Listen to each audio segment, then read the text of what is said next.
Hello, I picked out the 10 makeup and beauty products that stood out to me more than all the other products I used or tested this month, and I thought I would share them with you today. Welcome back to my channel. Welcome if you're new. I have some fun things to share with you, so let's get started. I've been using the Tear Mask Fit All Cover Pink Cushion Foundation so much. I've really been having to dig my sponge in here pretty hard to get any product out. So I ordered the full size. It came a couple of days ago. This is what's on my face right now. Now I will link you to my full review where I reviewed this and the silver cushion and compared them to the red cushion foundation, which I reviewed a few months back. I really like that one, but I like this one better. It's a lot easier to control the coverage with this one without going overboard, and it's buildable from medium to medium full coverage while still looking really natural. It applies well to all areas of my face, the normal dry areas around the perimeter, and my shine prone areas too. As you press it into your skin, either with the included sponge or sometimes I use a dry beauty blender, it meshes and sort of adheres to your skin. It's not going anywhere, yet it still feels lightweight. And before I set it, it gives a natural, radiant, almost satin finish, even though it claims to be a matte foundation. So if you enjoy that finish and you don't need to set your foundation, that's what you're going to get from it. Now, after I set my foundation and finish my makeup,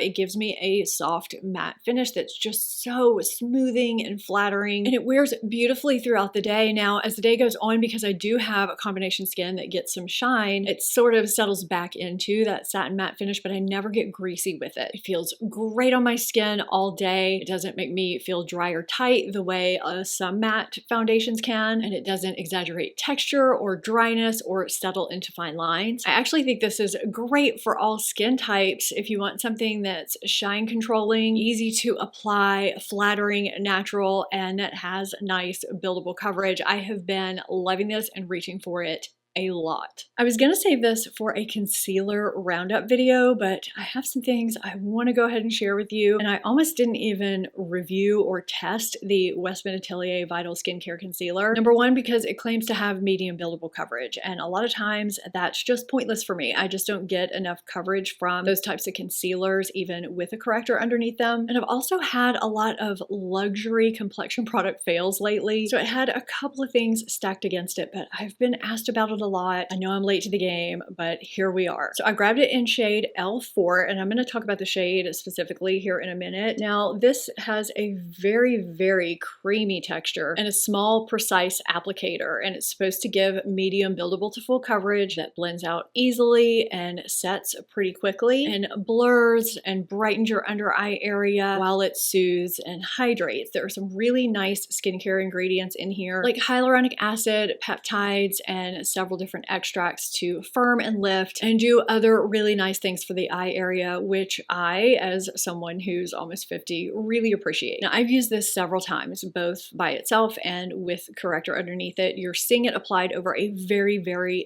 thin layer of corrector. It layers well over corrector. It works well by itself. And as I blend it out, it fuses with my skin and really looks like skin. I love that aspect of it. And I find that if I build it up, if I add another layer, I can get nearly full coverage from this, and it looks beautiful. It never looks cakey. And even though they say it sets quickly, you can still work with it. It's still pliable. If you're someone who doesn't typically need to set your under eye area, if you're not really prone to creasing under your eyes like I am, you probably don't need to set this. It is beautiful. I love the way this concealer looks, wears, performs on me. There's one thing that I don't like about this concealer, which may not be a con for you, and that is the shade undertone.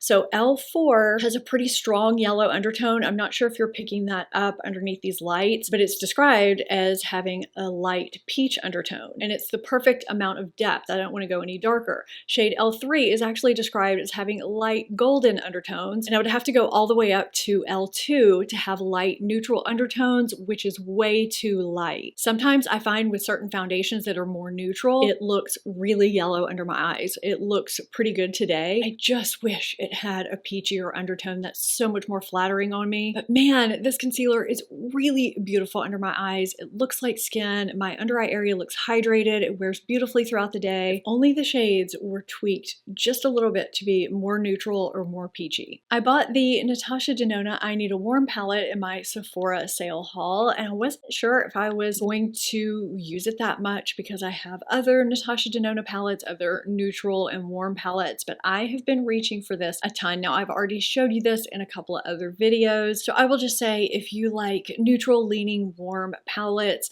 sort of peachy undertoned palettes that aren't too peachy, and you like having both really creamy mattes and shimmers, I don't think you will regret buying this. I have I Need a Nude, I have Glam, and it's not like either one of those. And today I used something else, which I'm going to talk about here in a minute, as a wash from my lash line almost up to my brow. And then I applied this shade right here to my lid as a topper. It has more of that topper texture. I didn't get any fallout when I did that, by the way. The other shimmers in here have a creamier texture, but I enjoy using this one in particular as a topper. And then I lined my eyes with this shade. Incredibly easy, but I have used this for entire looks, one and done looks, you name it. I've used it for that and love it. The first time I used the Ami Collet Lid Joy Liquid Matte Shadow, I was really surprised at how much color payoff such a tiny amount of product gave me and how quickly it sat down. So the shade I have is Harlem, which is described as a versatile neutral, and I would almost describe these as being the liquid shadow equivalent of Merit Solo Shadow, which many of you know I absolutely love, but you do need to know a few things or you might really hate them. First off, they're not supposed to give you tremendous opacity. They're supposed to be kind of a swipe it on, blend it out, and go type of product that even out imperfections and give you sort of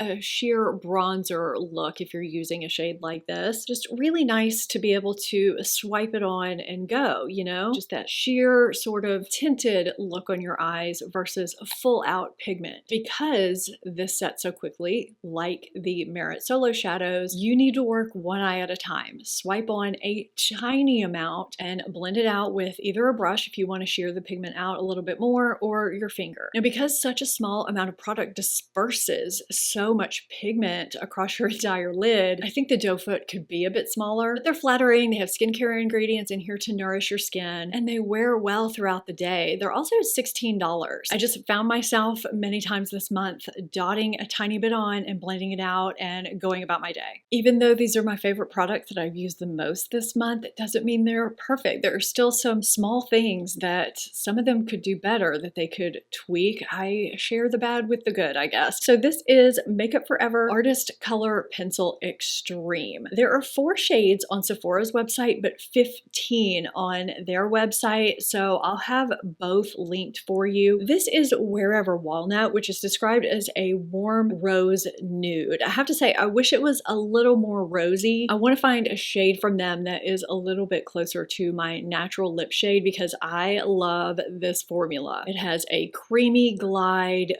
really nice opacity, and a velvety matte finish. These are great pencils to overline with or to do a little bit of reshaping. So these are the waterproof, transfer-proof versions of their previous lip liner formula. I don't know why I just said previous because it still exists, but this is the newer, better version that I much prefer. It seems like a lot of their shades have that brown undertone to them, so I really, really want to find one that isn't too pink but not too brown, that kind of nice in-between lips tone. But the shades people rave about, Anywhere Caffeine and Wherever Walnut, aren't that. So it looks like I'm gonna have to do some hunting. What's on my cheeks today is the new Milani Cheek Kiss Liquid Blush and Glow in the shade Pink Kava. Now I do have all 6 shades and I'm gonna show you what they look like on me, just having blended them out, not really paying attention to diffusing the edges, making sure it looks perfect. I just wanted to show you the color on my light medium neutral leaning warm skin tone. So I'll show you each of those as I'm talking. If you like a good blush highlighter all in one that gives you a luminous, soft focus candlelit effect, or even a bronzer type product, that's what these give. They have finely milled pearl pigments, and I find them to be very workable and buildable, whether I'm applying them directly over foundation like you're seeing in these clips, and even after my foundation has been set with powder. I've had no issues with them lifting my makeup. They blend out and dry evenly, and they wear well all day. I've applied them with a brush, I've applied them with the sponge. They apply well either way, but instead of applying the sponge directly to my face and then blending it out, I much prefer to apply it to the back of my hand and then dip my tool into it. With liquid blushes or bronzers in general, I just find that gives a much more evenly diffused application. As you can see, some shades are giving more pigmentation than others, which is why I wanted to show you these. I love Luminoso powder blush, but I don't really like it in this format. Pink Kava probably is my favorite. One thing I find interesting is that in their description, they say there's a twist cap lock system that helps prevent the product from seeping out when it's closed, but none of mine have that. This little black part just twists and twists and twists. It doesn't lock unless they're actually calling the twist cap a locking system. I'm not sure what they're talking about with that. But if you can find a color that suits you, I think this is a nice, flattering blush highlighter all-in-one formula that can help you save a little time if that's something that you're looking for. Let's talk about what's been on my lips. So these were out for a little while before I realized they existed, but as soon as I saw that Colleen Rothschild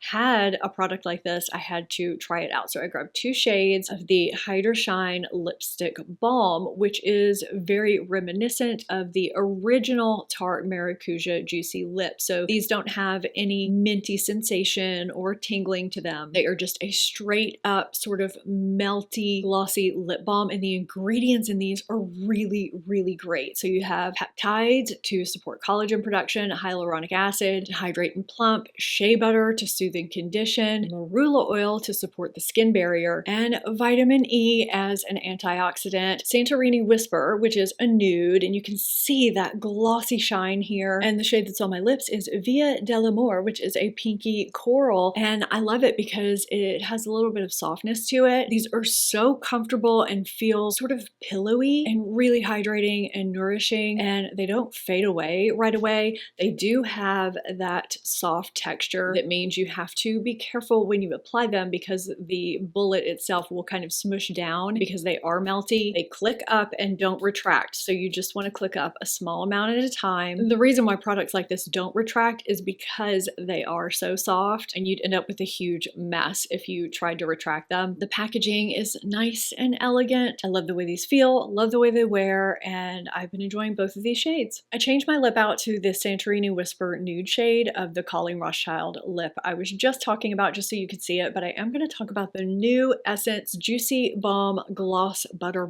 Balm, which is on the sheerer side of things. I love the retro vibe of these. Now, these are running for less than $5. I think they're $3.99 at Ulta, but some of the shades are out of stock, so I'll try to find a few places where you can find these. Now, I swatched them on the back of my hand, but I feel like you really needed to see what these look like on my lips because some shades are more pigmented than others. And by pigmented, I mean they're still very sheer and may even appear uneven on my lips because the outside, the perimeter of my lips is just naturally more pigmented. If your lips aren't that way, they may look even on your lips. But the darker, brighter shades are more pigmented, while others are very, very sheerly tinted or even clear. Now, these are scented according to their name. We have So Berry Cute, Chocolat to Handle, One in a Melon, Thyme to Pitaya, Kiwi to My Heart, which is almost clear. You almost can't see that pale green shade, and Wake Me Up Before You Cocoa, which is the clear white shade. And some of the scents are more faint than others. This Chocolat to Handle shade, I can smell it, but it's very, very faint. It's giving me something from my childhood I just can't quite put my finger on, and I wish it was scented a little bit more. But they don't have taste to them, even though they have scents to them, which I would have actually liked. So if you like a retro vibe, if you like a bit of a scent to your lip product, you will probably like these. These have a soft buttery texture that glides right on. You want to apply them lightly. These click up with a fast click. You can kind of hear that. They're also not retractable because of the soft texture, but you have a lot of room here if you click them up too far. These feel hydrating and cushiony, very, very comfortable. They're just nice, really affordable, fun, glossy tinted lip balms. Now, when I was sourcing this product, I noticed that the reviews are just not that great. Of course, there are only a few because it's brand new, but when I was looking at why, it seems like everybody likes the actual product, but people were surprised that you can't twist them back down, but it's in the description under how to use them or some section. It says from the brand that they don't twist back down. So that was just something to note, that the mediocre stars are simply because people just didn't realize that. I don't remember the last time I had 2 perfumes in a monthly favorites video, but I have 2 in this one and they are very, very different from one another. So let's talk about Merit Retrospect. This took me by surprise. First, I wasn't even going to try it, but I ended up getting it kind of last minute and have been so wowed by it. This is what I wanted from Glossier You, which just did not work for me. The presentation is beautiful, the bottle is beautiful, but of course what is inside is what really matters. It's comprised of nearly 30% fragrance oil, which means it's going to last on your skin. So for the price, I think you're automatically getting a lot for your money because of that. It lasts a long time on me. I'm loving the scent right now, just out of the bottle, what I'm smelling here. Now, as someone who's not really that into overly floral perfumes, I was sort of nervous about this at first, and I do get the floral aspect of it, but the musk, vanilla, and moss come in and it just settles into my skin so nicely and transforms into this beautiful scent that's sort of indescribable. It's not overly floral, it's not overly musky or vanilla, and it just evolves and transforms throughout the day and is unlike any fragrance that I have, and I absolutely love it. Speaking of love, Letta Bourbon Brulee is Stephanie Letta's new release. This is very cozy and sophisticated. You can smell the smoky, woody, sort of boozy notes. I mean, you know, it is named Bourbon Brulee. It's not as smoky as, say, Replica by the Fireplace, which was a little bit too smoky for me. It has a bit of sweetness, but it's not overly sweet either. It's a very nice scent for this time of year, whereas this is any time of day, any season, any occasion, really. This is more fall and winter to me, and it is what I wanted Replica by the Fireplace to be. I love Replica as a fragrance house, but by the Fireplace just didn't agree with my skin chemistry, and this does. Slightly sweet, smoky, boozy, slightly woody, all the things it's supposed to be, it is. This is a fantastic addition to her line. I'm loving it. My end of the year best of and worst of videos are coming up soon, so stay tuned for those. And if you want to see my latest foundation reviews, be sure to check them out here. Thank you so much for watching. I hope you enjoyed today's video. If you did, give it a thumbs up, subscribe if you're not already. I'll see you next time. Bye!